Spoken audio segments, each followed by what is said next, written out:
Here is our protagonist, Daichai. He has a father who was an astronaut but passed away not long ago, so he is now under the guardianship of one of his father's colleagues. During a parent-teacher meeting at school, the teacher mentioned that Daichai had recently been neglecting his studies. The reason, however, was that Daichai wasn't interested in school knowledge but only wanted to learn about the things that intrigued him. When the teacher asked if Daichai wanted to pursue a career like his father's, the guardian stated that Daichai's father had nothing to do with his future. After the meeting, Daichai went to play at a game store, where he encountered a classmate. This classmate revealed that his family owned the store and later invited Daichai to his house, where 2 other classmates were also present. They planned to invite Daichai to visit a villa, but he declined. Later, Daichai was surprised to see a news report on TV about a circular rainbow, which brought back some memories that prompted him to leave. Years ago, Daichai had ventured into a restricted area where he encountered another boy. The boy asked about Daichai's necklace, and Daichai explained that it was a gift from his father. The following day, Daichai set out for the place where he first saw the circular rainbow. Recalling that time, when Daichai climbed over the fence to meet the boy demonstrated his ability to jump from a high place without feeling anything. Daichai decided to bet his necklace in a challenge, which he lost. Determined to retrieve the necklace, Daichai surprised the boy by using a boomerang and successfully reclaimed it. By the end of the day, the boy introduced himself as Teppei and asked Daichai if he wanted to see another surprise. It was Teppei who first showed Daichai the circular rainbow. Now, Daichai visited his father's grave and met one of his father's former colleagues there. He asked the man if his father was truly dead. The man remembered how Daichai's father had launched himself into space to protect Earth from a catastrophe. Daichai then returned to the place where he first met Teppei. At that time, it was 3 months before his father's death. Teppei led Daichai deep into the restricted area, convincing him there was something fascinating inside. After a long journey, they encountered a girl who had never awakened until Daichai accidentally touched her. He noticed she was wearing something on her hand. As they tried to bring her out, all 3 were caught, and that was the last time Daichai saw Teppei. Now, Daichai unexpectedly found himself able to enter the area again. He followed the path Teppei had shown him but ended up in an unfamiliar place and thought he was lost. Suddenly, a girl appeared and guided him further. Meanwhile, in outer space, a robot unexpectedly emerged to attack Earth. The space station where Daichai's father once worked quickly deployed satellites to intercept it. At the same time, Daichai was taken to the deepest part of the restricted area, where the girl showed him the robot approaching to destroy Earth. Determined to stop it, Daichai suddenly found a gun appearing in his hand. He was then transported to a launch pad, where he met a scientist who asked if he was the captain. Daichai was unsure, but his desire to save Earth resonated with the gun in his hand. Back at the space station, it was discovered that other space stations were unexpectedly operating on their own, launching a rocket without any commands. A rocket launched from Earth then split into a small robot, which flew to 3 space stations, merging with components at each one to form a giant robot. Daichai's father's colleague, realizing Teppei was still there, wondered who was piloting the robot. To his surprise, when he contacted it, Daichai was inside. Suddenly, someone else contacted Daichai, informing him of the current situation. It was straightforward. He was in the middle of a battlefield, and if the enemy reached Earth, the entire world would be doomed. The robot Daichai was piloting was currently powered by the gun he had held earlier. Seeing that Daichai seemed clueless about piloting a robot, a girl who had contacted him instructed him to hold tightly onto the gun and provide energy, leaving the rest to her. However, aiming indirectly like this was difficult, and the enemy kept dodging, prompting the girl to apologize in advance in case Daichai lost his life. Not wanting to die, Daichai continuously fed energy through the gun. The robot suddenly dashed toward the enemy and got close enough, allowing the girl to fire at point-blank range, destroying the enemy. Despite the victory, the robot suffered significant damage. The scientist informed the commander that the girl who had helped control the robot was someone he wanted to introduce, promising to bring her to the base soon. Meanwhile, Daichai and the robot were falling back to Earth. Daichai managed to land safely in the robot's smaller form and was picked up by the commander, who took him for a comprehensive examination. Daichai was found to be in good physical health, but his gun was taken away and secured elsewhere. The commander then explained that this organization, publicly seen as one dedicated to peaceful space exploration and development, was in reality a defense force against alien invaders. While giving Daichai a tour, the commander discovered that members of the security force had arrived and were forcing Teppei and the girl Daichai had previously saved to wear devices that controlled them. Daichai ran to Teppei and suggested they play boomerang together, but before they could get far, both Teppei and the girl were overcome with severe headaches caused by the devices the security officer had put on them. The officer then detained both Teppei and the girl. Meanwhile, the scientist explained the nature of Daichai's gun, which could generate energy but was suspected to be a living organism with its own will, as not everyone could activate it. It was revealed that the attackers who piloted the robot threatening Earth were actually tied to a corporation on Earth. This corporation had supplied technology to two individuals who called themselves the Gears of the World. These two had projected their consciousness into space to create robots to attack Earth. The corporation's chairman had an AI companion and a plan to take over the world, allowing only those he selected to survive in his envisioned new world. Daichai, now imprisoned, met the scientist again. Introducing himself as Peter, the scientist wanted to talk about the gun. Peter explained that Daichai's gun was the second to appear, the first having been brought by the girl named Hana. However, Hana couldn't use it herself, so Teppei had been trained to wield it instead. Daichai questioned why Teppei and Hana appeared to be in pain the previous day, and the security officer revealed that they were being monitored and controlled via the devices, with ultrasonic waves from a nearby tower affecting the devices if they resisted. The officer added that Daichai would likely have to wear one soon. When Daichai asked about his gun, the officer stated it was no longer his. It was then revealed that Daichai's father had contributed to the creation of the robot Daichai had piloted, leading some to believe it was Daichai's destiny to be chosen for it. Daichai suddenly ran to the beach, triggering the alarm on his headgear. He raised his hand to summon his gun and fired at the signal-emitting tower, freeing Teppei and Hana. However, the unpleasant officer tried to restrain Hana again, forcing Hana's squirrel to leap onto his face, allowing her to escape. The three of them later played boomerang together on the beach.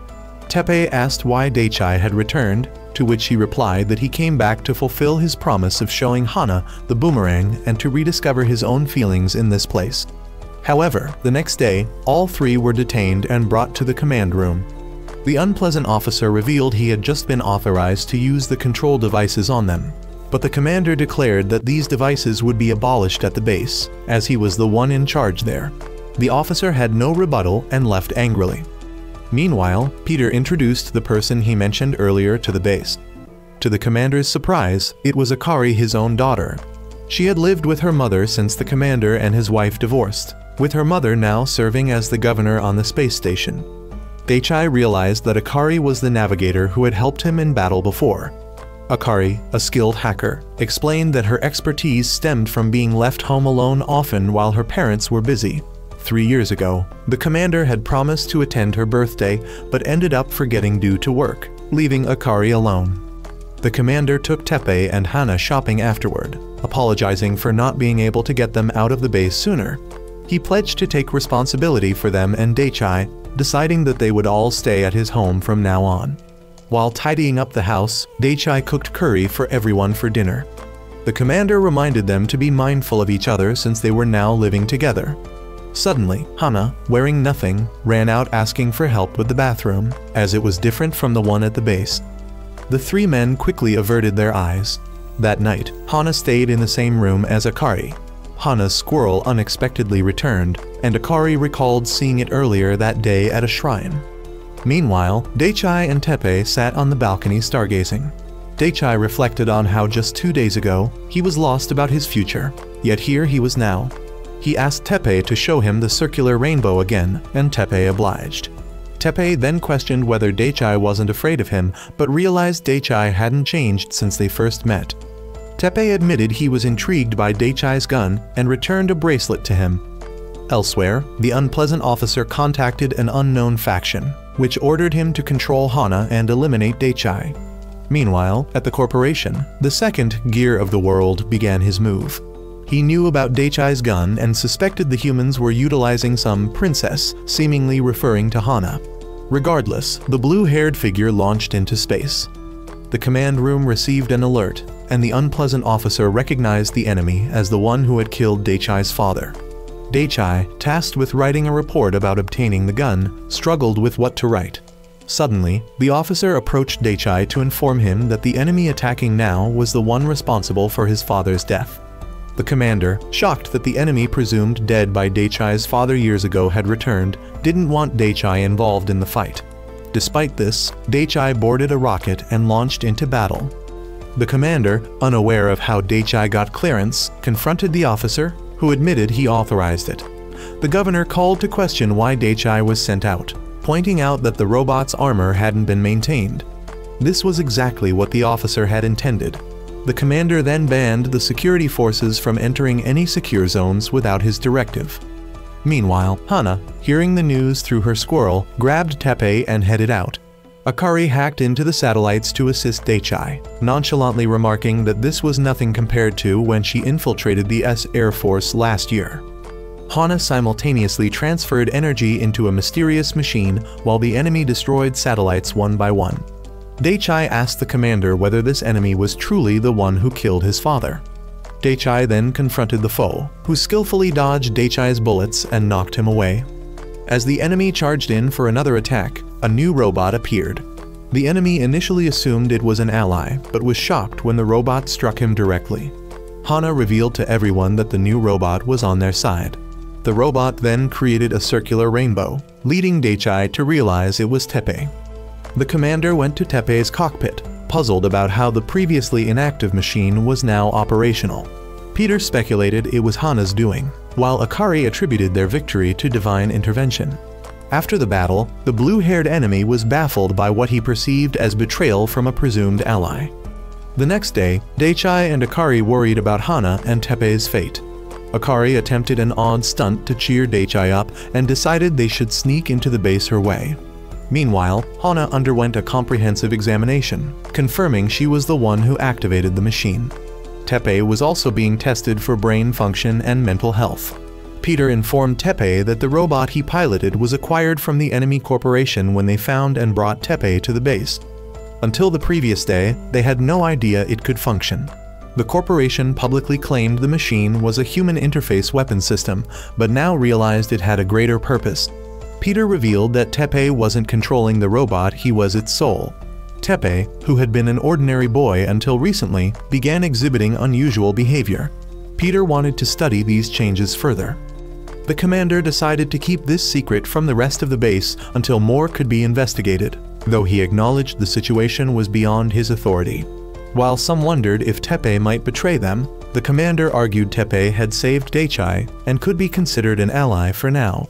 Teppei, however, felt disgusted with himself for resembling the enemy they fought against at Gear of the World. Meanwhile, two Gears of the World infiltrated the island disguised as crepe vendors. Daichai and Akari bought crepes from them, but Hana's squirrel acted wary of their truck. Later, Daichai and Akari entered the base, learning Hana was in the medical ward. Akari snooped around and discovered Teppei was in the interrogation room. The commander allowed Daichai to visit him. In the room, Teppei created a rainbow in his hand. He confessed that while he used to take pride in this ability as a child, he now recognized it as abnormal and avoided doing it in front of others. Teppei admitted he felt he wasn't the same person he used to be, but Daichai reassured him to remain true to his current self. Daichai returned the bracelet to Teppei as thanks for saving his life. Meanwhile, the two disguised Gears of the World gained access to the base, deceiving security at the gate and the surveillance cameras. They infiltrated the camera control room and hacked the organization's systems. Akari and the base quickly detected the breach, realizing the intruders were targeting Daichai. The commander, with two subordinates, began searching for him. The two infiltrators, however, were actually after Teppei. Confronting him, they acknowledged his former identity, which Teppei had abandoned. They questioned why he intervened during the previous battle and whether he intended to betray them. The commander and his troops arrived, demanding to know who the intruders were. Teppei recognized them as the crepe vendors. Amarok, the blue-haired man, and Malkin, the woman, revealed themselves as planetary gears. They prepared to fight to the end, but Akari regained control of the system, forcing the two to retreat to their hidden robot stashed in their vehicle. The commander and his troops pursued them. Amarok activated the robot, wreaking havoc in the surroundings. Despite heavy weaponry, the soldiers were unable to stop the destruction. Tepe intervened, willing to surrender to them. However, Dechai arrived, refusing to let Tepe go, and fired his energy weapon at Amarok's robot, damaging it. Surprised by the unfamiliar weapon, Amarok ordered Malkin to retreat. Though Tepe stayed with the humans, Amarok remained confident that Tepe wouldn't betray them, as the sensation of returning to his true form in space was unforgettable. The commander didn't know the full truth about these enemies, but understood that they posed a grave threat. If their robots reached Earth, humanity would be doomed. Returning to the control room, he found Akari had restored the system. When he asked where she was, he learned she had already gone back. He then asked Peter about his thoughts on their young generation. Peter was at a loss for words. The next day, the doctor recommended Dechai remain in the infirmary for further tests. Though Dechai felt fine, Hana insisted he comply for a thorough check. The doctor was summoned by the commander, leaving Tepe to meet him. Tepe felt that being with his friends like before was now a distant dream. Hana blamed herself for Tepe's current situation, but he reassured her it wasn't her fault. He feared becoming an enemy to his beloved friends and worried about losing control the next time he transformed into his robotic form. When Tepe met the commander, he was assigned a top-secret mission: travel to the governor's space station to retrieve a prisoner named IG, who was also a target of the enemy. IG's genetic material had been used to create Tepe, making him, in essence, Tepe's father. They needed to secure IG before the enemy did, because his unique genes held vital importance. Tepe was assured he wouldn't need to transform for this mission and could carry it out comfortably. Akari accompanied him to space, serving as a cover story that she was visiting her mother, the station's governor. Upon arriving at the space station, Tepe noted some unusual activity in the landing area. Meeting Akari's mother, he discreetly asked staff about another ship that had just arrived. He learned it was a supply ship. Tepe and Akari then began their covert mission to locate IG. Akari noticed signs of enemy infiltration and deduced they were also after IG. Realizing this gave them the advantage to strike first. They located the cryo chamber housing IG. Tepe was surprised by IG's youthful appearance. Akari warned that the infiltrators were closing in, prompting them to plan an escape. Tepe decided to wake IG and flee through an emergency exit. When awakened, IG immediately recognized Tepe, as he had chosen Tepe's name. Understanding the danger, IG agreed to cooperate. The trio opened the emergency exit and prepared to escape. When the infiltrators found the open hatch, they realized their target had slipped away and pursued through the same route. However, the trio had hidden themselves in separate cryo chambers to mislead the enemy. Once the coast was clear, they began their real escape. IG considered himself Tepe's father, but Tepe rejected the notion, as he didn't feel he had a real father. As they fled, one infiltrator ambushed them. IG devised a plan. He released 3 astronaut suits, letting them drift. The infiltrator assumed they were empty and fired at them. However, IG had concealed himself inside one suit and launched a surprise attack, giving Tepe the chance to subdue the enemy with a tranquilizer dart. He still managed to fire one shot, so IG shielded Tepe, after which Akari bandaged him up. IG devised a way for them to escape before the infiltrators could catch up. They would use the plastic explosives the enemy had brought to blow open a door. The 3 escaped through a wall partition and reached the docking bay, but the area was under heavy guard. Although IG had a plan to escape, Tepe was unwilling to accept him as his father. Seizing the moment, IG hugged Tepe, snatched Tepe's stun gun, and used it to knock him out. IG decided to go alone, knowing the infiltrators were professionals who would target Tepe more intensely if they were together. By splitting up, IG hoped to divert their attention to himself, ensuring Tepe's safety. He suspected someone had orchestrated Tepe's arrival to meet him under the guise of a mission. The commander later revealed that IG had committed assault because of Tepe. He didn't want Tepe to become an experiment. Now IG had been captured by the infiltrators, all to protect Tepe. Tepe and Akari returned and apologized to Akari's mother for lying about their mission. On their way back, Tepe noticed the close bond between Akari and her mother, and Akari likened it to the relationship between IG and Tepe. However, Tepe was reluctant to accept this comparison. Back at base, the commander revealed that the group holding IG worked under the security force. When questioned, they evaded accountability. Tepe thought the mission was a failure, but the commander explained that IG had escaped upon landing, making the mission a partial success. The next day, the governor called the commander to inquire about IG, who remained missing. She emphasized the importance of finding him soon, as their organization's plans involving IG could not be jeopardized.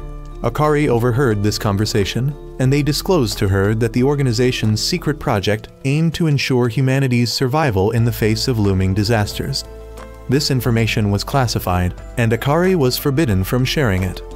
The governor noted that Tepe's robot remained adrift in space, motionless, and decided not to take any action for now. Meanwhile, Daichai continued training in robot piloting, quickly adapting due to his experience with similar video games, though his performance metrics lagged significantly behind Tepe's. Tepe wanted to train further but stopped when Hana expressed concern.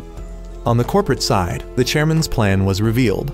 Selected individuals would leave Earth, while the remaining population would be exterminated by robots. The robots would then leave the solar system, having no reason to linger.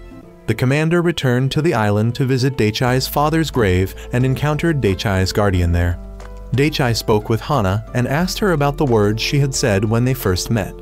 Hana explained that she was created by the planetary gears to wield the special gun, but was discarded when she failed to use it. Left in a dark, desolate place, she was eventually saved by a light Daichai. Tepe confided in Akari about the true nature of the planetary gears. They were created from the material of the cube, which contained crystallized souls. As long as the cube remained intact, the planetary gears were nearly immortal. However, Tepe disliked being one of them because achieving their purpose left them with nothing but emptiness. He questioned whether immortality was eternal happiness or merely a prison. Unable to answer, Akari went to find something to eat. Meanwhile, the corporation's chairman revealed that his office was protected by biometric security, allowing only him to enter. However, Amarok and Malkin easily hacked their way in, locating his smart computer. The pair conspired with the computer to deceive the chairman, who was so focused on his goals that he remained unaware of their true identities. The two then contacted their overseer, urging him to expedite the plan to capture Hana. At the same time, Daichai reunited with his guardian, also his uncle, and requested permission from the commander to speak with him privately.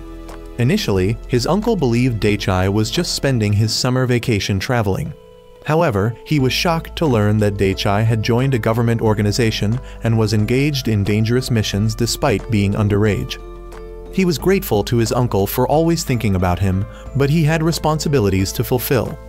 Meanwhile, Hana was feeling as if she didn't belong to this world. Suddenly, the overseer appeared and pointed a gun at her. Her squirrel ran off to alert Daichai. Noticing the squirrel's strange behavior, Daichai followed it and found the overseer threatening Hana and attempting to take her away.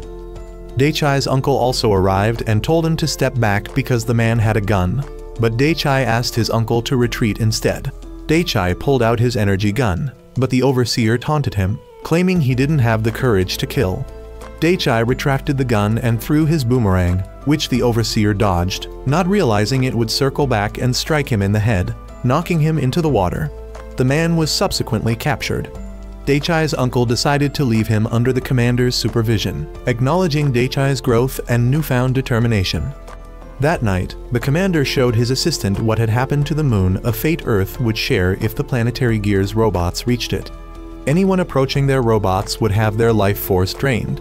However, Daichai's protective gun made him the only one capable of fighting them. The commander felt helpless, as their current situation seemed nearly hopeless. Meanwhile, the corporate chairman pitied the protagonist's organization, as they were unaware that the AI itself was the one choosing who would inhabit the new world.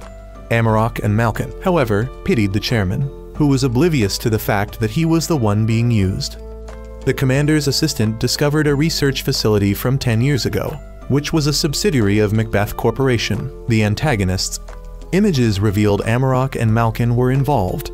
The facility had experimented on children to create ones compatible with the machines that were now the spacefaring robots. After an incident, all the children disappeared except for Tepe. The robot's activation indicated Macbeth Corporation's plan was nearing completion.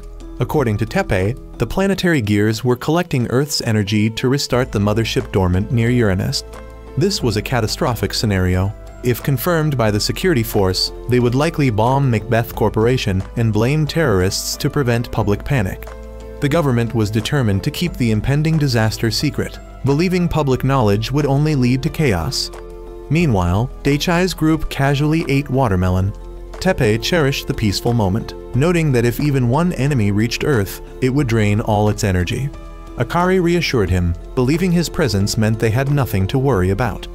Tepe, however, doubted his control if he reverted to his robot form and warned them not to place too much hope in him. Daichai encouraged the group to remain optimistic and look toward the future. Suddenly, Hana's squirrel began panicking. The group reported this to the commander, who was informed by Hana that the squirrel was warning them of another impending enemy attack. She pinpointed the enemy's location and predicted they would activate the machine and launch into space that very night. Daichai had already boarded the rocket, preparing for launch.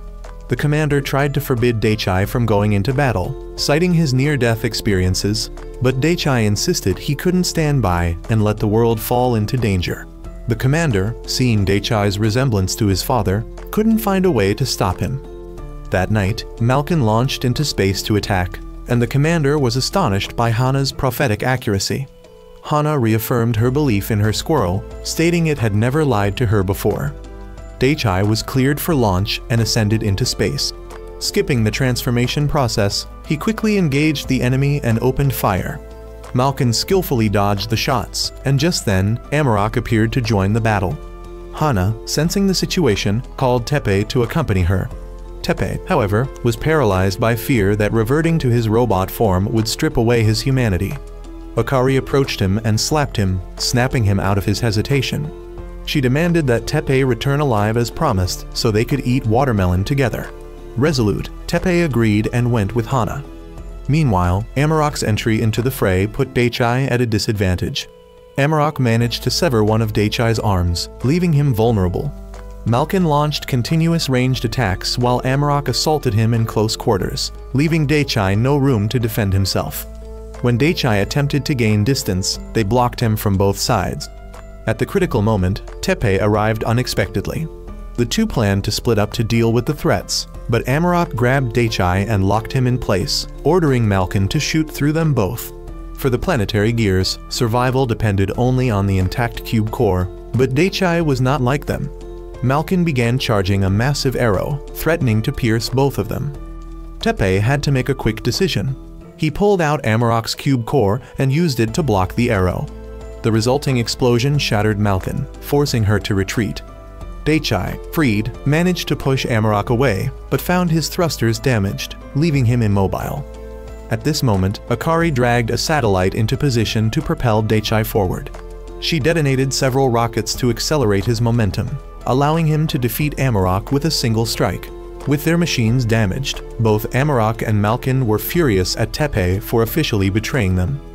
The group rescued Tepe, now fully human and stripped of his special powers. In his hands was another gun. The commander later contacted his ex-wife, informing her of his intention to appoint Akari as an official member of their organization. The governor, noticing newfound hope in the commander, agreed to support him. The commander then met with Daichai's group, who had been outfitted with their own uniforms. Tepe expressed amazement at Daichai's solo victory over Amarok, resulting in the return of Daichai's ring. The commander announced that all four of them were now official combat members of the organization, and Daichai would serve as team leader. This stunned Daichai, who wasn't sure how to lead, but Hana suggested they first eat watermelon as planned. Meanwhile, the chairman of the antagonistic corporation showed signs of unease over Malkin and Amarok's failure and unauthorized actions. However, the AI reassured him that everything remained under control. Amarok and Malkin returned their damaged machines to the technical team for repairs. The technicians determined that the excessive power usage had caused the systems to short-circuit, requiring 2 weeks to fix. Since the other planetary gears machines were unaffected, Malkin and Amarok decided to locate some familiar faces to assist them. Daichai's group boarded a ship to another city, as Hana and her squirrel predicted a significant energy presence there, suggesting the high likelihood of an enemy appearance. Analyzing the machine Tepe piloted, Peter discovered it was only compatible with Tepe and unsuitable for continuous use. This temporarily ensured Amarok and Malkin wouldn't attack, as they needed to focus on locating the remaining 5 planetary gears. Tepe revealed that there were 8 in total, most of whom had lost their memories of being planetary gears. However, proximity to another gear could restore their memories. Tepe also realized that Amarok and Malkin had the ability to locate other planetary gears. Since Tepe had lost his cube-based powers, he could no longer sense them himself. As a result, the commander assigned the group the mission of finding and preventing the other gears from regaining their memories. Once preparations were complete, including their outfits, the commander's assistant informed them of a potential location where Amarok and Malkin might store their transforming machine tonight. However, Akari appeared indifferent to the mission, focusing instead on researching fun places to visit, which irritated the assistant. The group headed to a restaurant that doubled as a casino to try the food there. Akari attempted to use the squirrel's prediction ability for gambling, but Hana explained that the predictions were instinctive rather than a controllable power, disappointing Akari. Suddenly, a casino staff member named Zin approached, stating that minors were not allowed inside.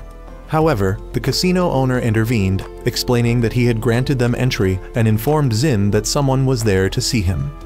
After leaving the casino, Hana and Akari went for snacks while Dechai and Tepe headed to the harbor to search for enemies. At the harbor, Amarok unexpectedly discovered Dechai and expressed surprise at their recurring encounters. Amarok then revealed that he was the one who had killed Dechai's father. Dechai immediately dodged Amarok's shots and drew his gun, but Amarok fled. When Tepe returned and heard what happened, he advised Dechai to shoot first next time. Amarok regrouped with Malkin and informed her of Dechai's presence, suspecting that their group had figured out their plan. Amarok found the situation more entertaining this way. That evening, upon returning to the ship, the commander confirmed that Hana's prediction was accurate. However, Hana credited the squirrel, denying her own contribution. The commander also revealed that the target Amarok and Malkin sought was a 17-year-old.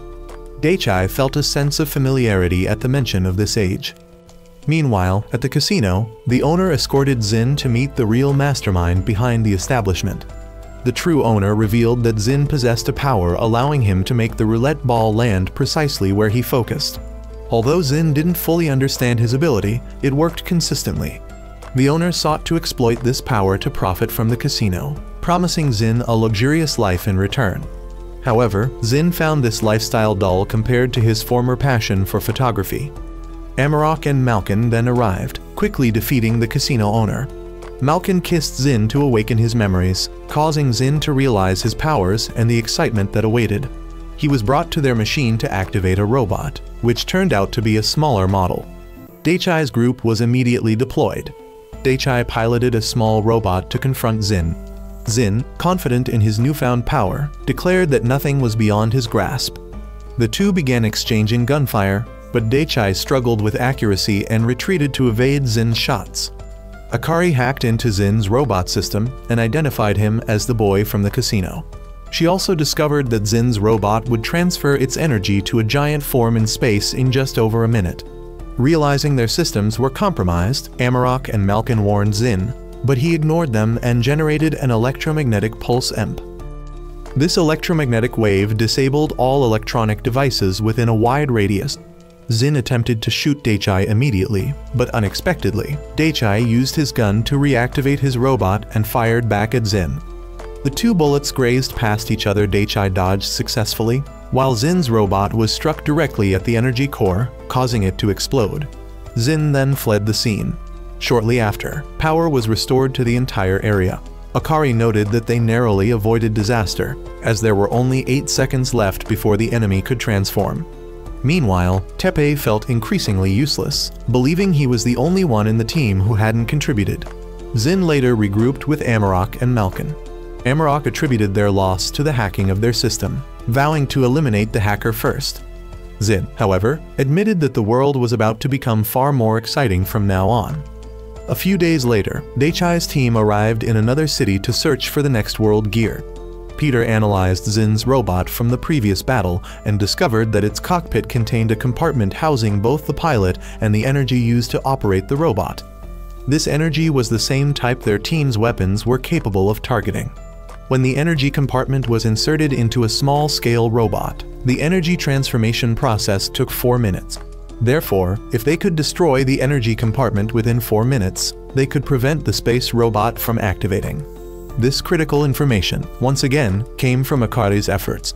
Being praised so often left Akari feeling extremely proud. However, her success had also drawn the attention of Amarok and Malkin, who had identified her and begun targeting her. That evening, Daichai's team went out for dinner. Teppei predicted that the enemy would appear in this city again, but taking them down within 4 minutes posed a significant challenge. He was frustrated that another battle was about to take place in such a crowded city. After finishing her meal, Akari decided to take a stroll and buy a new laptop since her old one had been destroyed by the electromagnetic wave during the previous encounter. Teppei offered to accompany her for protection, but Akari insisted she could take care of herself and urged him to focus on the team's mission to locate the world gears. This further deepened Teppei's sense of inadequacy. Meanwhile, the story introduced Eika, a famous idol. However, Eika had grown weary of being an idol after reading an article exposing her past in an orphanage and her lack of formal education. She worried that her fans might turn their backs on her, leaving her isolated once again. Her manager reassured her, pointing out that if people disliked her, there wouldn't still be fans attending her shows. Elsewhere, Akari was approached by Zin. She quickly threw her shopping bag at him and fled. Just when she thought she had escaped, Amarok intercepted her. He lunged at her and knocked her unconscious with a sedative before taking her away.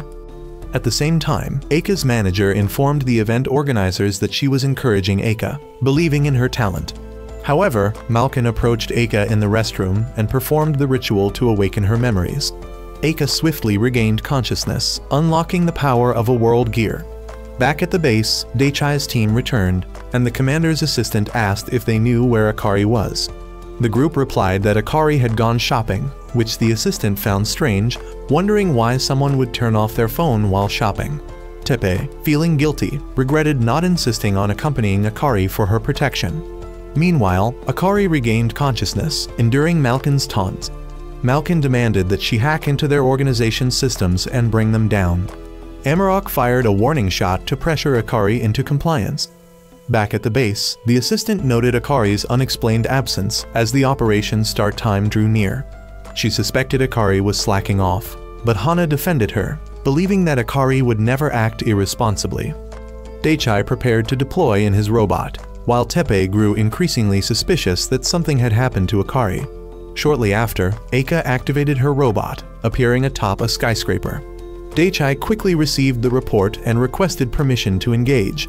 The assistant initially denied it, citing the distance to the location and the enemy's artillery-based combat style, which would put Daichai at a disadvantage. However, Daichai insisted, preferring to face the disadvantage rather than allow the enemy to attack a populated area. Despite the risks, he launched into battle. Teppei agreed and activated the system to launch Daichai into battle. The launch pad was quickly set up, and Daichai was shot out of the train car. Realizing he wouldn't land precisely on target, Daichai fired an energy blast from his gun to propel himself further. He then drew his gun and continued flying forward while firing back at Eika. However, Eika's firepower was superior, and Daichai's robot was shot down. Eika didn't pursue him, as her team only needed to transform into the space robot to secure victory. Meanwhile, Akari had been coerced into ensuring Daichai couldn't launch into space if the enemy succeeded in their transformation. Daichai decided to take a desperate risk. He pulled out his remaining gun and flew straight up to attack. Eika quickly disabled another of Daichai's guns and destroyed one of his robot's arms. Undeterred, Daichai opened his cockpit and manually fired his personal weapon at Eika. She raised her shield to block, but Daichai increased the power of his shot, successfully destroying the head of Eika's robot and preventing her transformation. He narrowly avoided falling off the skyscraper, with only 3 seconds left on the timer. Defeated, Eika resolved to return to her idol career and continue performing for her fans. Meanwhile, Amarok forced Akari to sabotage the hero's base by making it explode entirely. Daichai received a report that their launch system had been disabled by 90%, which was likely Akari's doing. The team concluded that Akari had been captured, deepening Tepe's regret for not accompanying her earlier. At that moment, Akari decided to take a stand. She declared she would no longer obey Amarok or Malkin. Instead, she threatened to launch all nuclear weapons on Earth to annihilate humanity. She didn't care if humanity was erased because, as Tepe later explained, the purpose of the World Gears was to harvest energy from humans. If humanity were destroyed, it would take millions or even billions of years for humans to evolve again and provide energy. Malkin kissed Akari, confirming she was serious about her plan. Amarok had no choice but to let her go. Akari declared that alien invaders like them would never defeat humanity.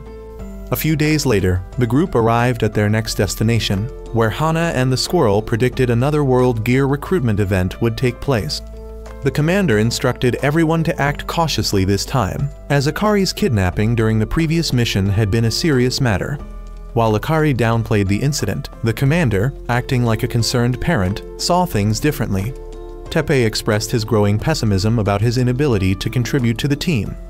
The assistant commander advised Tepe to recognize his own strengths and capabilities. She tasked him with completing a power test involving himself and his gun. If he succeeded, the team's overall strength would improve. Encouraged by Dechai's words, Tepe felt somewhat more confident. Meanwhile, a potential new World Gear user was introduced, a girl named Lin, who had a passion for speed. Lin, a racing girl, was admired by many racing boys who speculated she might be the daughter of a wealthy family, given her high-end motorcycle. The story revealed that Lin's source of funding came from her close friend, Mao, a researcher who supported Lin's racing passion. Lin approached Mao to request upgrades for her motorcycle. Meanwhile, Dechai and Hana were out together when Dechai's bracelet got caught on Hana's shirt. As Dechai tried to untangle it, the close proximity made him a bit flustered, but he managed to free it before the situation escalated further. Akari felt guilty about what she had said to Tepe, realizing he had taken her words about his usefulness too seriously. However, Dechai saw a silver lining, recognizing Tepe's strong desire to contribute to the team.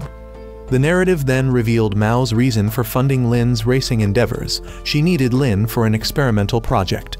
During one of their experiments, Malkin and Amarok unexpectedly appeared. Amarok approached and awakened Lin, while Mao was shocked to find Lin's brain activity drastically changed compared to just moments earlier. Mao realized who Amarok and his group were, but before she could act, the three dealt with the researchers and left. Shortly after, the trio of World Gears encountered Dechai. Amarok intended to deal with Dechai immediately, but Lin wanted to play with him, so Amarok let her handle it. Lin met Dechai at an aquarium, where they discussed the concept of death. Lin argued that humanity's mortality proved they were imperfect beings, while Dechai countered that the inability to die showed that beings like the Gears were not truly human. Their debate escalated until Lin drew her gun, prompting Dechai to dodge and flee. Lin pursued him but was outmaneuvered when Dechai circled behind her and aimed his weapon. Dechai attempted to disarm her, but Lin kicked him down and escaped. Lin returned to Amarok and Malkin, entering her combat machine to seek revenge on Dechai for their earlier encounter. Her signal was quickly detected, and Dechai realized she would be his next opponent. The assistant warned him to be cautious, as he had already encountered the enemy. Since the battle would occur underwater, Dechai dove into the water to engage Lin. Lin, equipped with a machine specialized for underwater combat, moved at incredible speed. She relentlessly attacked, damaging Dechai's robot severely. Running out of time, Dechai allowed Lin to grab him, using the opportunity to strike at her machine's head. However, before he could destroy it, time ran out, and Lin ascended to space to initiate her transformation. At this moment, Tepe requested permission to launch using an experimental device still under development. The commander initially refused, citing the high risks of using an untested system. However, Peter approved Tepe's request, reasoning that only Tepe could turn the tide.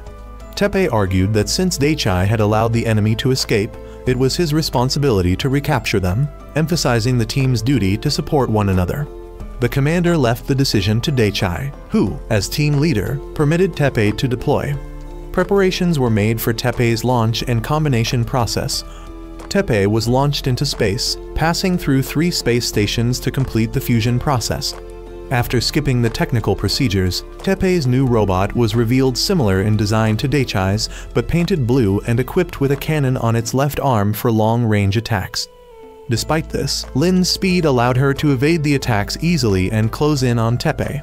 She then created multiple multidimensional portals to launch attacks from various angles. Surrounded by the portals, Tepe closed his eyes, relying on energy flow perception rather than sight to keep up with Lin's speed. A barrage of bullets was fired at Tepe, but he successfully dodged them and charged through the correct portal, colliding directly with Lin's robot. Temporarily defeated, Lin retreated to Amarok and Malkin. She informed them of another formidable enemy. Meanwhile, Daichai was astonished by Tepe's newfound abilities. Simultaneously, Mao, the researcher, regained consciousness and returned home. There, a young girl named Setsuna awaited her. Setsuna, like Hana, had a squirrel companion. 10 years earlier, Mao and a group of researchers discovered Setsuna's potential. Her singing voice could generate energy identical to the type produced by the weapons used by Daichai's group. A few days later, Tepe rejoined Daichai's team.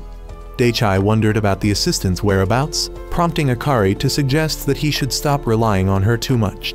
Reflecting on his shortcomings, Daichai acknowledged that letting the enemy escape was his fault. As a gesture of recognition for Tepe's recent performance, Daichai gave him a necklace. Tepe noted that only 2 enemies remained before their mission would be complete. During this time, the assistant visited a bar to meet the owner, who was a detective 10 years ago. She came here to gather information and wanted to know why he left his detective career. However, he was unwilling to share, so she asked about the incident involving the Macbeth Corporation a decade ago. At that time, Macbeth Corporation was developing a type of mobile weapon with a half-human, half-machine interface. The pinnacle of their experiments was the creation of 6 children through illegal genetic manipulation. Someone eventually exposed the corporation, which led the authorities to discover and take the 6 children away. Those responsible for the project were quickly arrested. Simultaneously, in the outskirts of Tokyo, people mysteriously began falling into comas at night and failed to wake up for several days. Many believed that this was caused by the experiments conducted by Macbeth Corporation. Amid the chaos, the current chairman seized the opportunity to rise to power, overthrowing the former chairman of the time. The former chairman was later found dead, and the police ruled it a suicide. The assistant was there to ask the former detective about what happened to the 6 children who were taken away by the authorities. He had no information about them, as all records had been destroyed, and his superiors had prevented him from accessing any further information about the children. Determined, he conducted his own investigation into their whereabouts, but was eventually discovered and dismissed. His reason for seeking the children was his suspicion that his superiors were hiding something, as he did not believe the children had been set free or their information properly secured. The assistant then left, realizing that the detective had no more useful information, though he suspected she knew something about the 6 children. He recalled that each of the 6 children bore a number between 3 and 8, meaning that numbers 1 and 2 might exist elsewhere. He suspected that more children might have been subjected to illegal experiments to create advanced weapons. Meanwhile, the current chairman recalled the circumstances surrounding the former chairman's alleged suicide. Before his death, the former chairman had called him, claiming he had been framed. However, investigations found no concrete evidence implicating anyone, leading the current chairman to suspect the corporation's AI was involved. The AI, however, insisted that it was merely fulfilling the purpose for which it was created. Elsewhere, Hana and Akari unexpectedly encountered Setsuna at the pool. Akari was surprised to see that Setsuna had a squirrel identical to Hana's and questioned whether the squirrel could talk. For ordinary people, the obvious answer would be no. At the same time, Mao and her assistant were setting up a machine for an experiment. Setsuna returned shortly after, expressing her happiness about being allowed to explore outside the research facility, which she hadn't been able to do before. Mao then instructed Setsuna to sit on the machine for a checkup. Meanwhile, Daichai and Tepe arrived at Mao's research facility after learning of its connection to the Macbeth Corporation. Unexpectedly, they encountered Amarok and Malkin, who immediately opened fire, forcing Daichai and Tepe to take cover behind a tree. Tepe was puzzled about when the two had awakened to the extent that they could meticulously plan such operations. A flashback revealed that Malkin and Amarok had previously kissed to test their telepathic abilities. Later, the current chairman of Macbeth Corporation adopted both of them and subjected them to transformation experiments. During this process, they regained their memories. Tepe explained that even if a world cog hadn't fully awakened, kissing someone could still enable them to access telepathic powers and read minds. Meanwhile, Mao was revealed to have plans to transfer her consciousness into another body, targeting Setsuna due to her immortality as a world cog. If Mao could harness Setsuna's powers, she would achieve her dream of eternal life. However, Setsuna read Mao's intentions and fled. Mao tried to chase her but was immediately shot dead by her own subordinate. Meanwhile, Amarok and Malkin circled around to ambush Dechai from behind, but Tepe used his gun to fire a shot that created a protective shield for Dechai. The two were surprised to see Tepe wielding a gun similar to Dechai's, forcing them to retreat. They then went to look for Setsuna, only to find that the place had been cleared out, and Setsuna was no longer there. At that moment, Mao's assistant called his superior to report that the mind transfer device had been taken. We are then introduced to Kumiko, the daughter of a Yakuza boss. When she was a child, her father brought her to a slave market and told her to choose a subordinate. Kumiko was clearly unhappy with her father's terrifying profession, but eventually chose a child sitting curled up in a corner of the cell. In the present, Dechai's group arrived at a new location. They discussed how, even though no robots had been activated during the last incident, Amarok and Malkin's appearance suggested that one of the remaining two world cogs might be nearby, although it seemed the two had not yet found it. Hana's squirrel mentioned that this trip would be different from previous ones. Dechai, already asleep, was suddenly kissed by Hana at Akari's suggestion, who thought it would help him sleep better. Innocently, Hana kissed him before returning to her bed.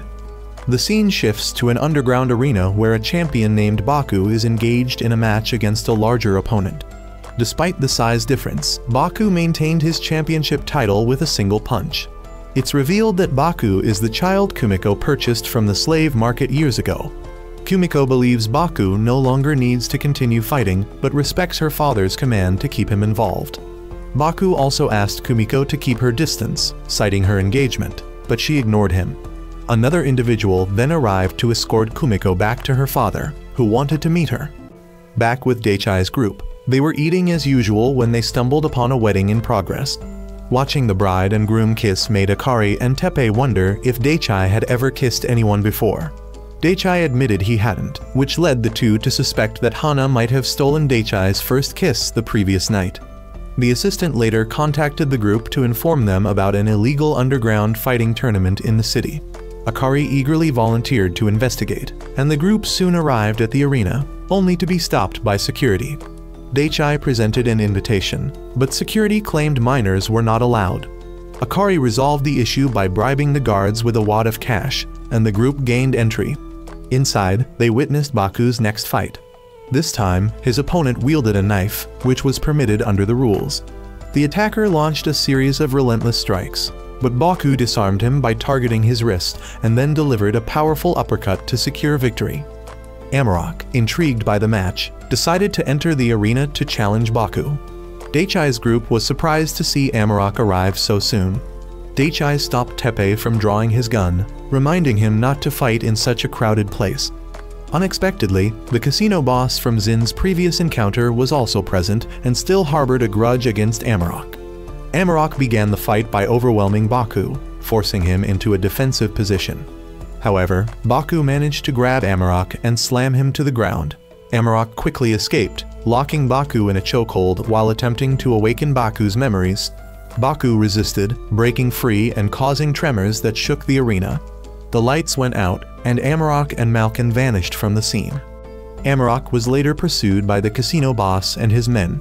Zin intervened, warning the boss to leave if he valued his life. When the boss refused, Zin caused a metal pipe to pierce through the boss's heart before leaving with Amarok. Meanwhile, Malkin confronted Baku and attempted to awaken his memories, but Baku fought back and escaped by leaping off a bridge. Unexpectedly, the casino boss, presumed dead, came back to life with his wound completely healed. He realized he was immortal and seemed unfazed by this revelation. At this moment, Akari was investigating the underground arena and accidentally uncovered an incident related to it. The following morning, the World Gear Group brought Baku's machine to the area, determined to resolve the issue. Zin was also reviewing information and was puzzled as to why the murder of the casino boss he had committed the previous night hadn't been reported in the news. Daichai's group, meanwhile, asked their assistant if there had been an earthquake the previous night. However, there was no record of such an event, suggesting that the tremor was caused by the power of the World Gear. Elsewhere, Kumiko met with Baku and revealed that she had been having nightmares recently. She confessed that she despised her father, who treated people as tools, and that his child trafficking business was her worst nightmare. Though she felt unworthy of judging her father, as she had chosen Baku from the slave market herself, Baku didn't blame her, saying she had given him a place to belong. The casino boss, who was also Kumiko's fiancé, despised Baku's closeness to Kumiko. She then asked Baku to perform the magic trick he had done before. In the past, Baku had used his ability to restore a torn photograph of Kumiko's mother, and this time he replicated it with playing cards. Kumiko realized that Baku's magic was actually his unique ability. Meanwhile, Daichai and Teppei were practicing shooting. Teppei performed well, while Daichai struggled with standard firearms but excelled in live combat situations. Their assistant suggested that Daichai try using his energy gun. Surprisingly, his performance improved dramatically. When asked about the difference, Daichai explained that the energy gun felt like an extension of his body, as natural to use as moving his arm. Shortly after, the assistant received a message from Akari, reporting that another machine was set to activate that evening. Teppei's machine was still being transported, so the group had to rely on Daichai. The casino boss, meanwhile, instructed the referee to prepare a grand final match for Baku, aiming to maximize profits before eliminating him. That evening, Daichai and Teppei returned to the underground arena. Daichai went to the restroom and encountered Baku. Recognizing him, Daichai asked if he was afraid of fighting. Baku replied that his only fear was failing to protect those he cared about. Baku then entered the arena and faced an opponent armed with 2 wooden swords. He quickly broke the swords and knocked the opponent out with a single punch. After the match, Baku returned to his room, only to encounter the casino boss and his henchmen. Before the boss could attack, they heard Kumiko scream. Baku incapacitated the 2 men and rushed to find Kumiko. Amarok's group had captured Kumiko and ordered Baku to stay put. Malkin approached and awakened Baku's memories while Zin released Kumiko. At that moment, the casino boss arrived and shot at Baku, but Kumiko stepped in to shield him. Zin, shocked, questioned how the boss was still alive. Kumiko, now understanding the truth, realized that her suspicions had been correct. Akari informed the group that, a year ago, a yacht explosion occurred with Kumiko's entire family aboard. Strangely, no one died in the incident. Kumiko revealed that the survival of everyone involved, herself included, was due to Baku's ability. 1 year prior, Kumiko had brought a bomb onto the yacht, intending to destroy her family and her father's cruel empire. However, Baku had used his power to reverse the event, making it impossible for anyone involved in the explosion to die. Kumiko, tormented by this prolonged nightmare, begged for release. Baku, though reluctant, finally freed everyone from his ability. Amarok remarked that everything Baku had been holding onto was nothing more than an illusion. Now, Baku resolved to join the other world gears in consuming this world entirely. Baku then climbed into his robot and entered the battlefield, with Daichai quickly being launched into the arena. Daichai flew over to Baku's location, while the Amarok group was there to comment on the match. Daichai drew his gun, but Baku swiftly kicked him down and prepared to strike with a punch. However, Daichai managed to dodge and soon realized Baku's combat style. Despite Baku's relentless attacks, Daichai noticed that Baku lacked any real fighting spirit. Unable to dodge forever, Daichai decided to rush at Baku and land a direct punch to the robot's head to end the match. Afterward, Daichai returned to the group, and Teppei figured out who the newly awakened gear was. However, Daichai felt that Baku seemed to be fighting in search of death. Baku, along with the other gears, had left the city he had dedicated his life to. A few days later, as they arrived at a new location, Akari suggested the group take a vacation, as Hana had forecasted that there would be no significant events for the next 3 days, allowing them to relax without worries. Akari pushed Daichai to agree with her, and their assistant, left with no choice, allowed the group to take the break as Akari wished. Meanwhile, Amarok and Malkin's machines had been repaired. The chairman, frustrated with the delays in the EYE's plan, was unsure whether the issue lay with the plan itself, or if the two were simply not cooperating. He felt the need to control them somehow. Daichai's group rented 4 rooms in a hotel for their vacation. Akari asked Daichai to maintain his composure during their stay. Daichai didn't understand why until he checked into his room and realized that Hana was next door. Upon entering, he discovered his room was connected to Hana's. Hana then went to take a shower, and Daichai struggled to control himself to avoid crossing any boundaries. Akari was amused by the situation, while Teppei was unsure what to do during the break. Later, Hana told Daichai that she would go to bed early. Daichai peeked into her room and saw that she was sleeping soundly, so he turned off the lights and went to bed as well. In the middle of the night, Daichai woke up to find Hana sitting next to his bed, crying. He approached to check if it was really Hana or just an illusion, but she suddenly ran back to her room.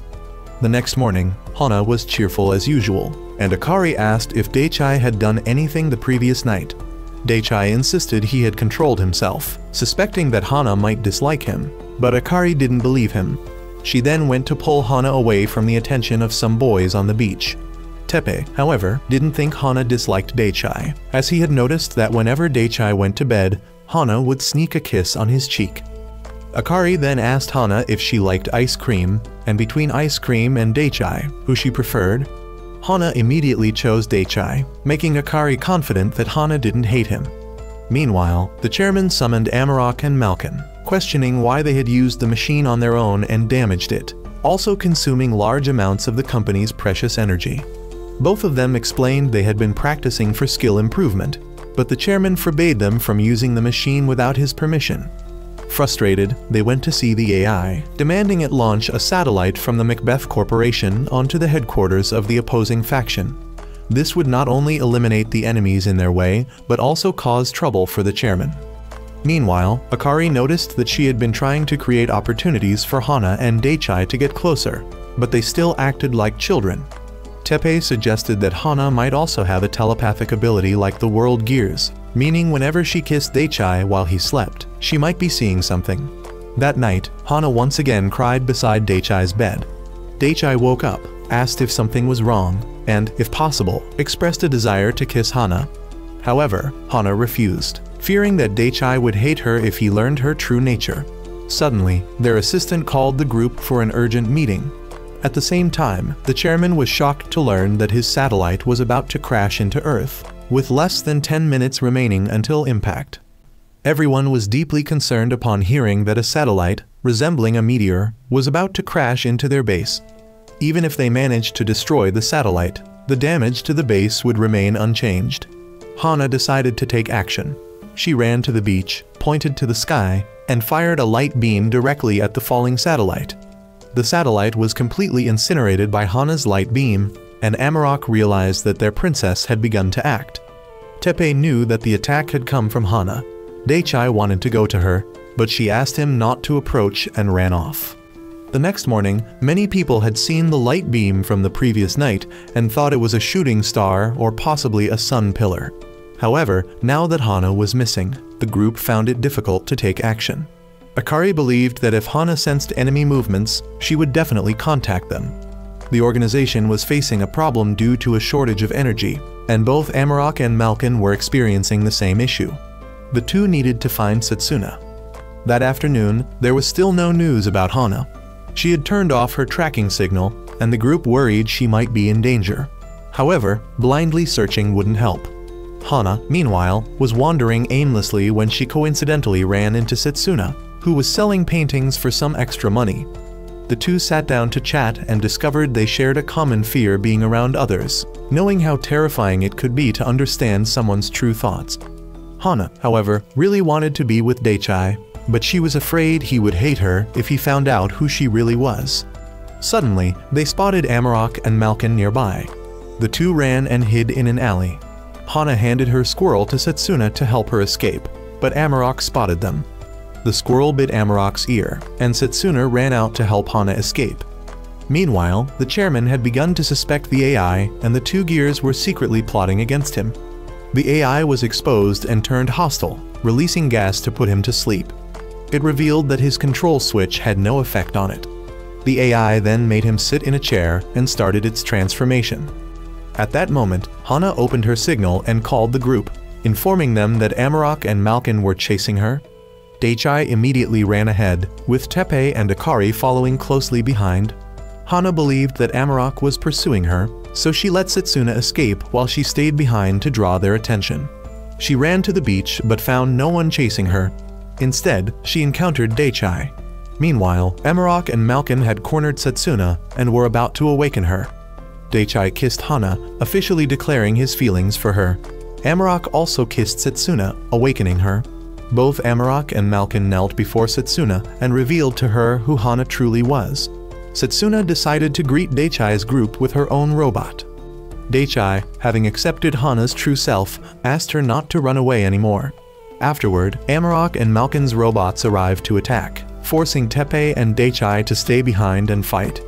The two drew their guns and prepared for battle. The assistant was also ready to launch 2 robots to aid them. Malkin seized the opportunity to capture Hana. As soon as Teppei and Daichai boarded their robots, they were bombarded with gunfire and unable to defend themselves. Hana, enraged, summoned her own gun for the first time and retaliated by shooting at the 2 robots. Malkin tried to dodge, but her bullets homed in on him, and their damage was devastating. Amarok, unable to evade, was severely damaged. A few days later, Daichai was brought to meet the commander and Peter, while Amarok and Malkin were summoned by the chairman. He was unusually lenient with them, which seemed strange to the two. They went to inquire with the AI, which simply explained that it had changed the chairman's personality using subconscious messages. It had caused him to fall in love with his secretary to divert his attention from work and reduce his stress. Amarok didn't mind, as long as it didn't interfere with their plan. However, they later discovered that the AI had transferred part of itself into the chairman's mind. It intended to manipulate both the corporation and the World Gears. The World Gears were now fully gathered in one location. Baku was curious about Teppei's whereabouts, and it was revealed that Teppei had officially left and become human. He was now capable of using a gun, a power that opposed theirs. Their original plan had been for Hana to fire the gun and provide energy to them. But now Hana had switched sides and could use the power they needed. Since there was only one energy tube left, Eika decided to accept the attack. Back on the other side, Hana visited Daichai and Teppei. She asked about Daichai being called earlier in the morning. He explained that the squirrel's injury had prevented them from predicting where the battle would occur, but the fact that Hana could now use her abilities was a significant step forward. With more forces targeting Hana, they decided to launch a new campaign. Before Hana could explain further, Akari returned from her temple visit. Hana was intrigued by the temple, so Daichai promised to take her to the festival once the mission was complete. Regarding the mission, Daichai revealed that the organization had planned to target the mothership of the World Gears on Pluto, and they needed to keep the Gears here to prevent them from providing reinforcements. The Gears had chosen a secret location to allow Eika to activate. Since no one intervened, within 4 minutes, Eika had become a robot in space. A quick report was sent, and Daichai and Teppei rushed to the command room. However, the 2 robots of the 2 boys were damaged and unable to fly, so the commander sent Hana into battle. She had undergone training, and Daichai only wanted her to return safely. Hana arrived at the space station and began transforming. She created a red robot. As soon as they met, Hana was struck by a bullet. She regained her composure and dodged the subsequent shots. The command room began to suspect that the prediction ability might be Hana's, though she believed it was from the squirrel. Hana retaliated, but Eika created a shield that absorbed Hana's bullets and fired back. Hana barely managed to dodge and avoid taking full damage. Eika then trapped her and drained her energy. As everyone grew concerned, a wave of interference disrupted the signal, causing the visual feed from the command center and both robots to go dark. Hana, however, could still sense Eika's energy and charged toward her. Eika fired wildly, but Hana dodged and fired back, destroying Eika's robot. When the signal returned, everyone sighed in relief, knowing Hana had won. That night, the commander contacted the governor and reported that the campaign would take place in 10 days. Meanwhile, high-ranking officials in the surveillance department did not believe the commander's plan would succeed, so they decided to act on an alternate plan to save humanity from extinction. The next day, an inspector from the surveillance department arrived. The commander was aware of this and welcomed the inspector. Knowing the inspector's target was Hana, he kept her on the space station for now. Hana spent time with the 2 female crew members, who asked if Tepe had a girlfriend. The new inspector contacted headquarters to report that Hana was not present. Meanwhile, the Gears had prepared 2 energy tubes, and the organization received a report that the Gears had just harvested energy. They immediately called Daichai's group into action. Akari questioned the rings both she and Tepe took turns wearing, and Tepe explained it was part of a game between them. When they arrived at the command room, the inspector showed distrust toward the group, dismissing them as children unfit for such a world-scale mission. Meanwhile, the Gears had to choose 2 people, and since others had left, only Amarok, Malkin, and Zin had to decide. Malkin was chosen, and the 2 boys flipped a coin to choose the other. This time, Zin was selected for the mission. Once the signal came through, the organization immediately sent Daichai and Tepe into battle. Both boarded their robots and launched into space on rockets. Instead of seeing just one transformation, this time they witnessed 2. Before they encountered the enemy, the inspector sent out 3 drones to fight. The 3 drones moved incredibly fast and erratically, causing Zin significant difficulties. However, Malkin's ability to deceive machinery allowed her to easily take control of all 3 drones. Akari attempted to hack back into the system and warned Daichai to be cautious. Both of them were initially forced to retreat under heavy fire from the drones. They decided to stick close together and unleashed a barrage of gunfire, accidentally destroying 1 drone.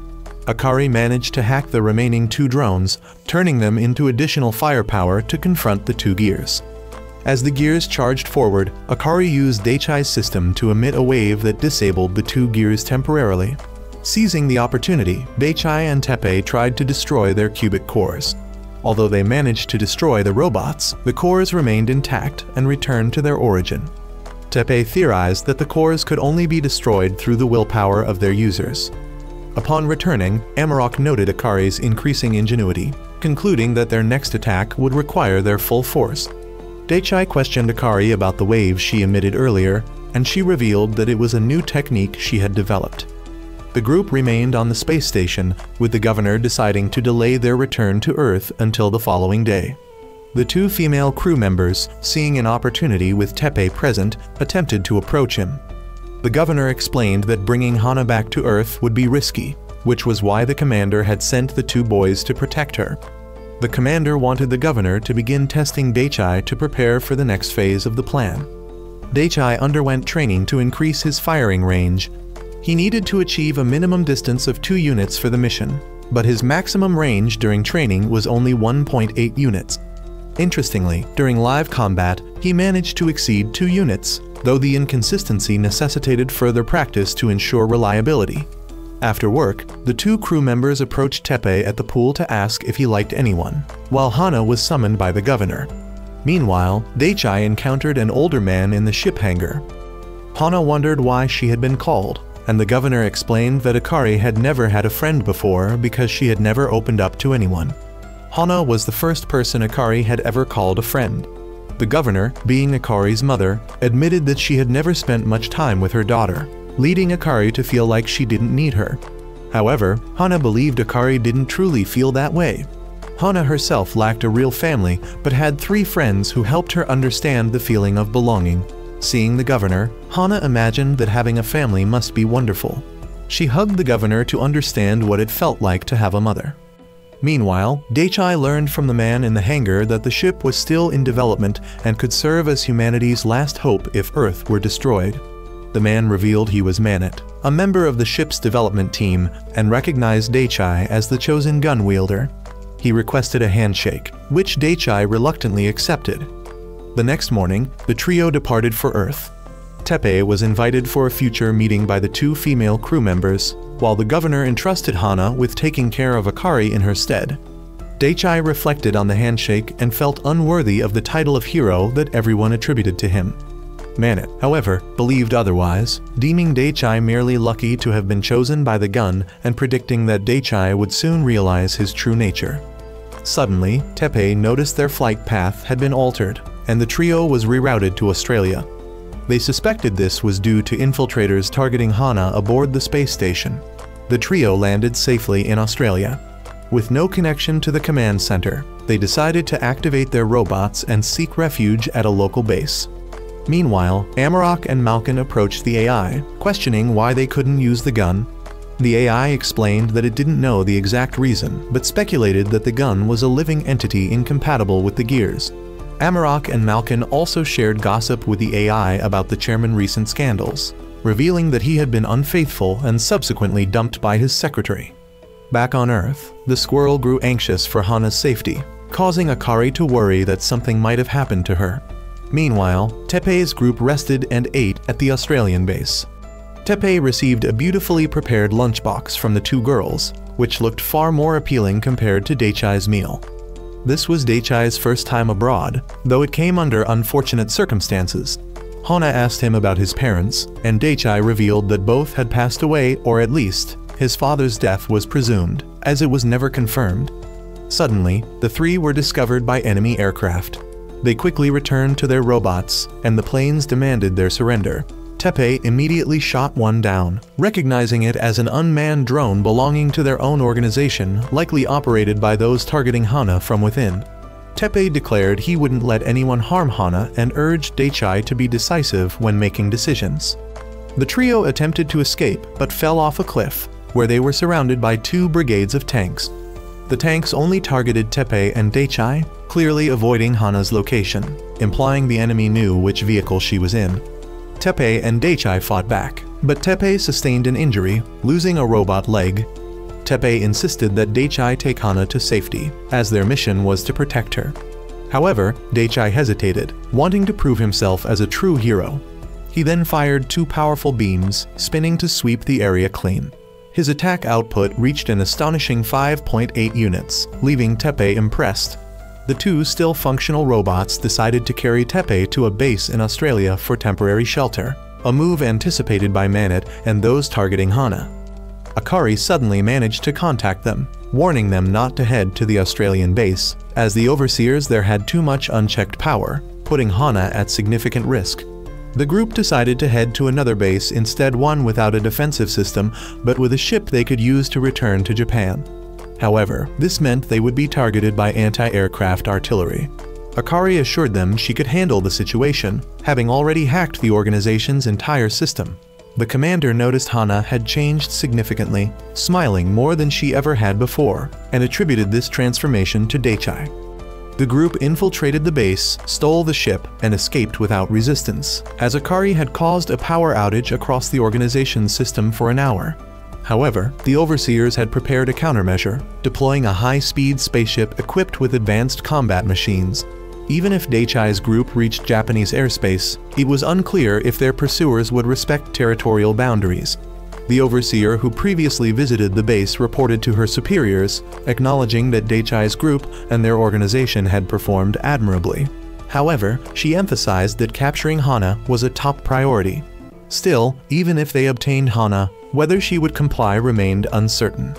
It was revealed that Hana had previously been imprisoned aboard a spaceship, where Daichai and Teppei first encountered her. She was part of the ship itself but feared returning to it.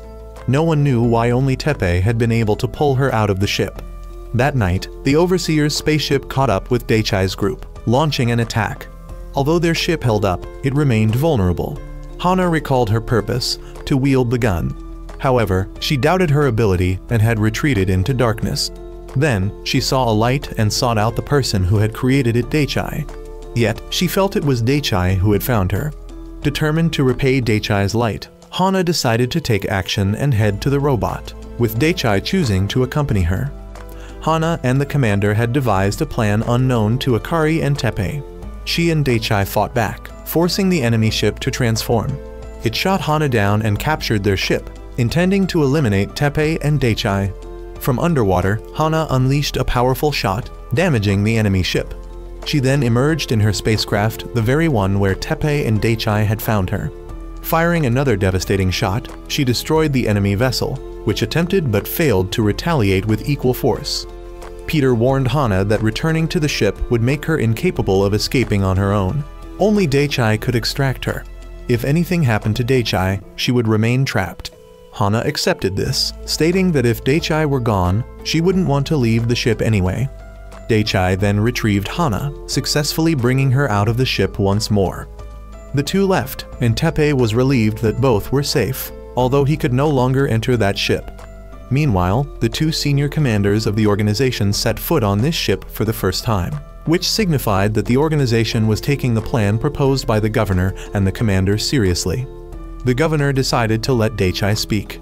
Daichai explained that their 3 robots would be brought into Hana's mothership for a mission to travel to Pluto, where the World Gear's mothership was undergoing maintenance. Once there, they would use the robots to destroy the mothership's power core. The two commanders wanted Daichai to confirm that he could consistently generate enough firepower to destroy the power core again. However, since Daichai couldn't be certain, the commanders could not finalize their decision. Meanwhile, the monitoring faction didn't want Daichai's side to grow out of control and sent someone named Point, who turned out to be the glasses-wearing man Daichai had once smashed in the head on a mission. Point infiltrated a tour ship heading to the space station, where both Hana and the governor were waiting because Akari was also on board. Upon arriving at the station, Point scanned his retina, and thanks to specially designed contact lenses, he avoided detection. Surprisingly, another unexpected individual, Eika, also showed up. Since Eika was an idol, everyone assumed she was there simply to observe. However, everything she gathered during the tour was sent to the chairman and the AI, and she brought along a mysterious box that was part of Amarok's conspiracy. After Eika had seen enough, Teppei and Daichai, who had just finished training, headed to the swimming pool, where they encountered Eika and a group of girls. Daichai greeted her politely, while Teppei simply dove into the pool. Meanwhile, the governor and the commander had a discussion. The governor expressed concern that Daichai's group was too young for the responsibilities they were taking on. However, the commander had faith in them. He also revealed that his ex-wife wanted to adopt Hana after the mission ended, as she wished to give Hana a place to call home. The governor remained cautious about Teppei, given his retained memories of being a World Gear, but the commander reassured her that Teppei was a crucial part of their team. The governor then asked why Eika had been allowed to join them on the station. The commander explained that having an idol on board would draw media attention, discouraging opposition factions within the organization from making rash moves. Meanwhile, Eika went to the box she had brought along and finally opened it, revealing a cockpit that allowed her to transform. Elsewhere, Daichai and Hana visited the Last Hope spaceship for humanity.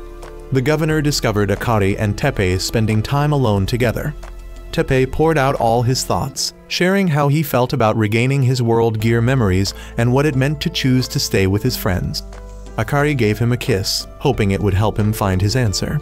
The governor, observing this, felt happy, thinking Teppei might become her future son-in-law, and she was no longer worried about him. Suddenly, the ship began shaking violently, and a voice announced that the vessel had been taken over. They recognized the voice. It was the same person who had previously tried to capture Hana. At that moment, the man pointed a gun at Daichai, once again attempting to take Hana. Teppei arrived and pointed his weapon at the intruder, but the man revealed that he was wearing a bomb around his neck. If he died, the entire ship would explode. Akari suspected that he had planted explosives at strategic points and informed the governor, who sent personnel to investigate those locations. In the chaos, Point managed to escape with Hana. Meanwhile, Eika remained calm, waiting for the right moment to act, as she had her own plans. She searched for something in space and eventually found it. Daichai reported to the command center about Hana being taken. Just then, they received an alert about a fragment of a spaceship hurtling toward them, expected to collide in over 10 minutes. Akari informed the two boys about the debris, but the squirrel companion grew increasingly agitated, leading them to suspect something more concerning was at play. Teppei decided to let Daichai focus on rescuing Hana while he took a robot to deal with the debris. After destroying the first piece, they received news that a larger fragment was on its way. Teppei fired another shot, destroying the second fragment, but Eika revealed there were hundreds more fragments in space and could toy with them as long as she pleased. She summoned 35 fragments at once, and when Teppei tried to shoot them, she made them dodge and targeted Teppei's thrusters and communication system instead. Teppei was hit, and the fragments continued heading toward the space station. Akari had to call Daichai, urging him to prioritize the safety of the ship, as its destruction would mean losing Hana and everyone aboard. Akari then discovered the energy source was located in the cargo bay. Outside, Teppei continued trying to shoot down the fragments, but their sheer number overwhelmed him. Point was frustrated that his well-laid plan was disrupted by the debris incident. Daichai entered his robot, preparing to join the fight, but the number of fragments had already reached 500. Left with no other choice, Daichai decided to use the plasma gun they had originally planned to deploy against the World Gear mothership. Though untested, it was their only option. He moved the gun into position but faced a critical problem. Teppei was within the firing range. Meanwhile, Point released Hana and sent her back to the ship to save as many people as possible. Daichai was under immense pressure, but Teppei trusted him to make the right decision. Ultimately, Daichai chose to fire. The blast destroyed all the fragments, and somehow Teppei survived. The security team located the cockpit, prompting Akari to instruct them to destroy the energy tube first. With her plan exposed, Eika decided to abandon the ship and return. After returning, Teppei remarked that Daichai was still weak, claiming he would have fired much sooner in the same situation. Both then set off to find Hana, but Point and Hana had already sought out Daichai. Point pointed a gun at Daichai's head, questioning his thought process when he fired the shot. Daichai explained that he didn't want to lose his friends, but if Teppei had died, he was willing to bear the guilt to protect humanity.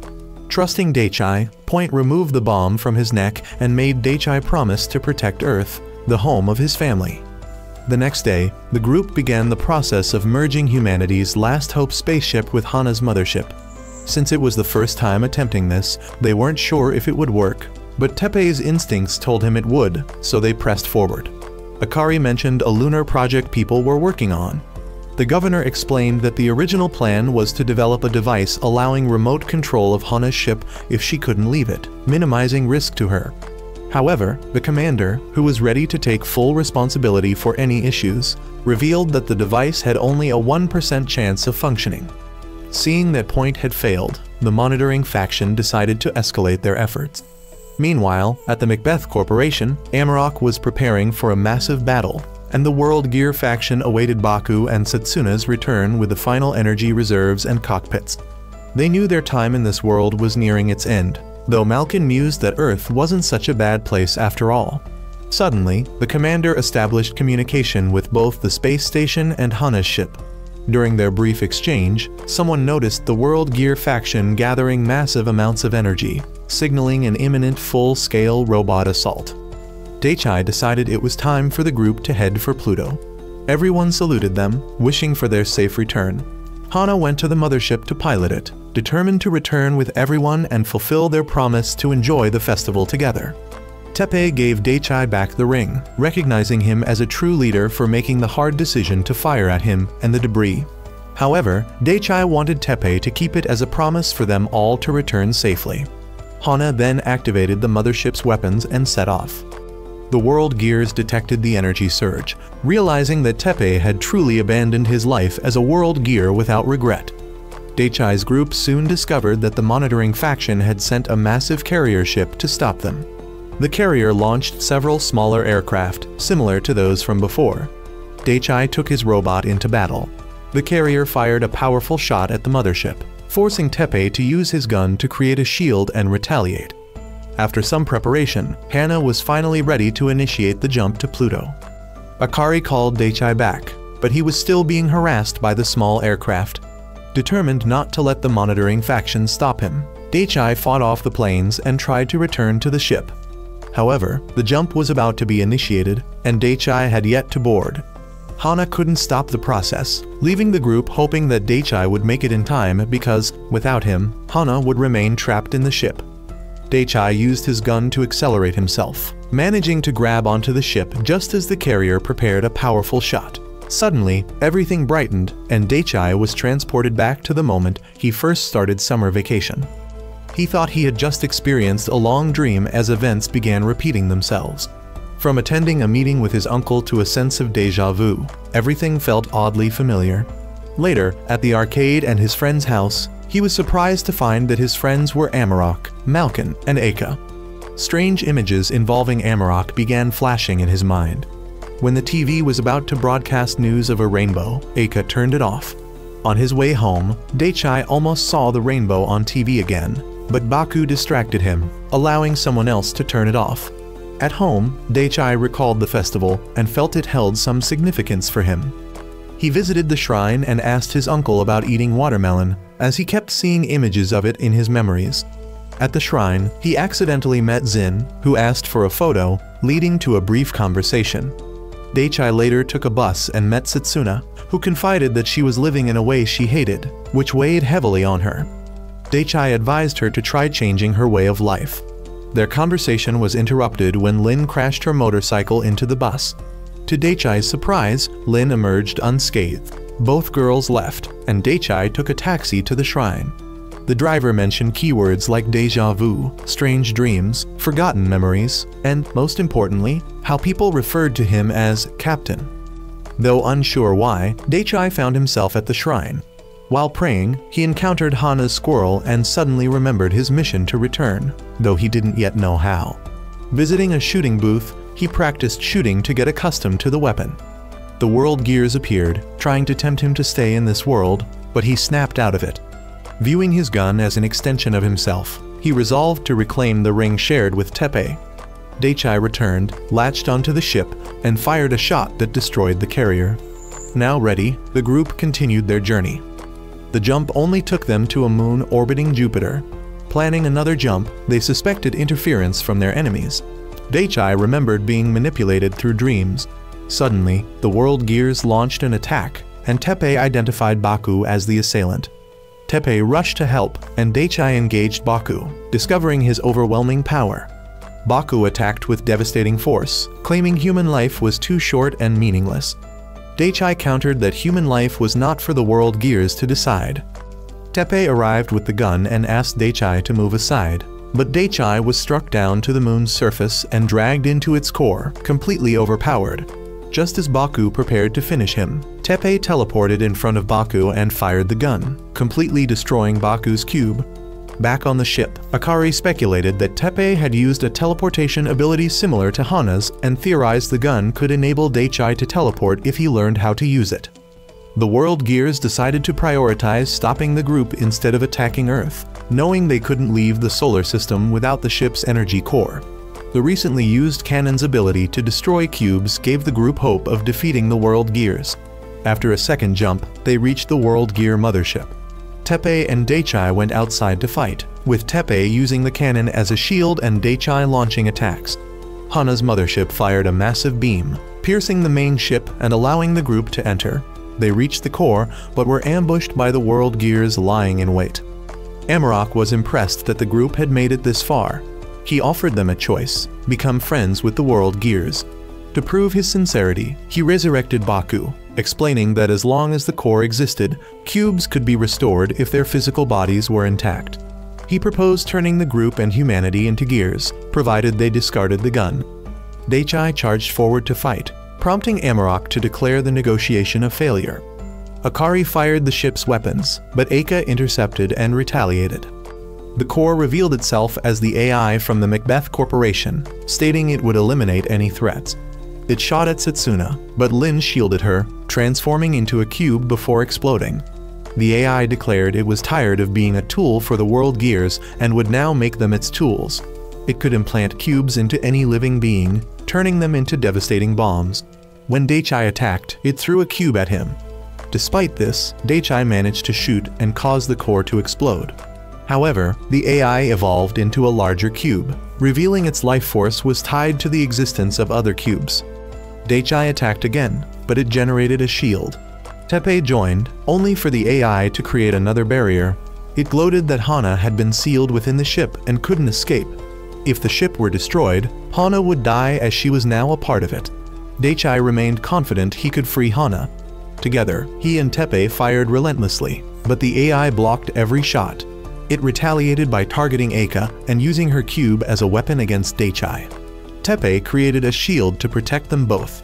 The AI then absorbed Hana's mothership, ejecting Akari's smaller ship, and captured Hana, merging with her body and using her gun. Transforming the ship into a massive robot, it revealed its true name, Robin. It claimed it would harness the gun to create infinite energy. However, the gun refused to fire, bound by its rule of rejecting anyone who was a cube. Frustrated, Robin decided to destroy everything. Teppei and Daichai fought valiantly, but even with help from the gears, they couldn't inflict significant damage. Setsuna resolved to sacrifice her cube to destroy Robin, acknowledging her arrogance as similar to Robin's. She had gained clarity from her past humanity. As the group prepared for a final stand, Amarok hesitated but ultimately chose to sacrifice himself to protect Malkin. Malkin, in turn, shielded Daichai, expressing she didn't want to owe him for helping her understand life's essence. Setsuna and the others, driven by their emotions, joined the assault on Robin, leading to a massive explosion. Daichai's group was blown away, but Teppei shielded them. Robin survived, though weakened.